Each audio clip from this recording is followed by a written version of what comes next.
I can still hear the words, my father's voice, calm, final. The company goes to your brother. He has a family to provide for. You'll understand. I didn't argue. I didn't beg. I just stared at the old man who mistook bloodline for competence. At the brother who couldn't balance a checkbook, let alone run an empire I'd built from dust. $110 million. 15 years of my life. And with a single sentence, he handed it to a parasite. Growing up, my brother was always the golden child, the one with the charm, the smile, the ability to fail upwards. I was the one in the shadows, the one who worked, the one who bled for everything. I built that company brick by brick. I worked the nights, signed the deals, cut the losses. My father sat in the boardroom, pretending it was still his hand steering the wheel. My brother showed up once a quarter, bragging about ideas he stole from TED Talks.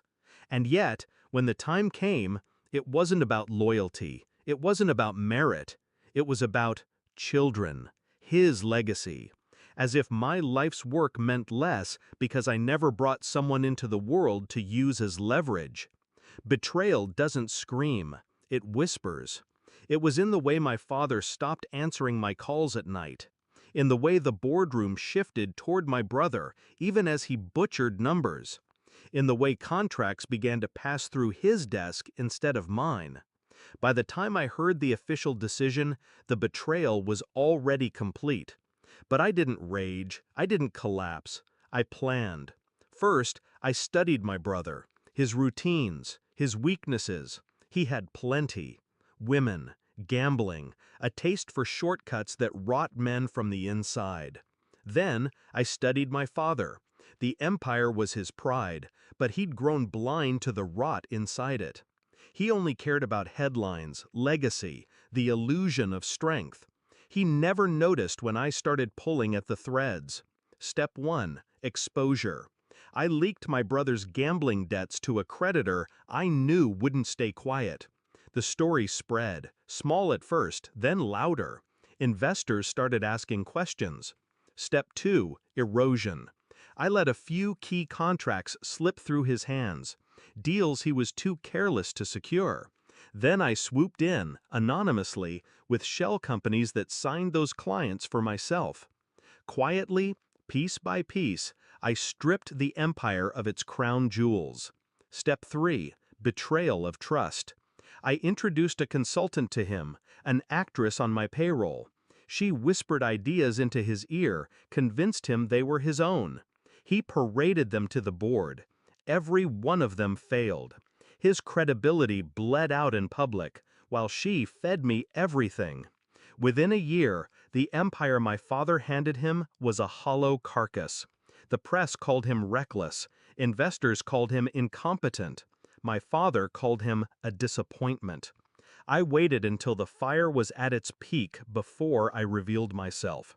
The confrontation wasn't in a boardroom. It was at my father's house. The old man sat in his leather chair, my brother pacing like a caged animal, ranting about betrayal and enemies. I stepped through the door, calm, controlled. "It was you," my brother spat, face red, sweat dripping. "You ruined me." I didn't deny it. I didn't need to. I looked at my father. His hands trembled on the armrest. "You gave him my empire," I said. "You thought children would make him a man. You thought bloodline would make him worthy. Now you see what you created." My brother lunged, but I didn't flinch. He wasn't a threat anymore. He was noise. I leaned close enough for my father to hear every word. "I built it once, I can build it again. But you'll never be part of it. You chose your legacy, and now your legacy is ashes." I left them there, one broken by incompetence, the other broken by the truth. My brother's name is mud in every circle that matters. Creditors hound him. His so-called friends vanished. He has his children, yes, but they'll grow up watching him fail, watching him sink. My father?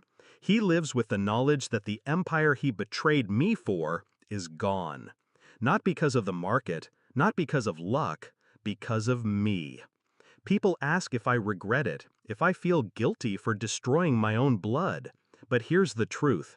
Family is not sacred when it betrays you. Blood is not thicker than betrayal. I didn't burn down their empire. I just let them choke on the fire they lit when they underestimated me. And when I look at what I've rebuilt, leaner, sharper, untouchable, I feel nothing but clarity. They gave away my crown, so I built myself a throne of their bones.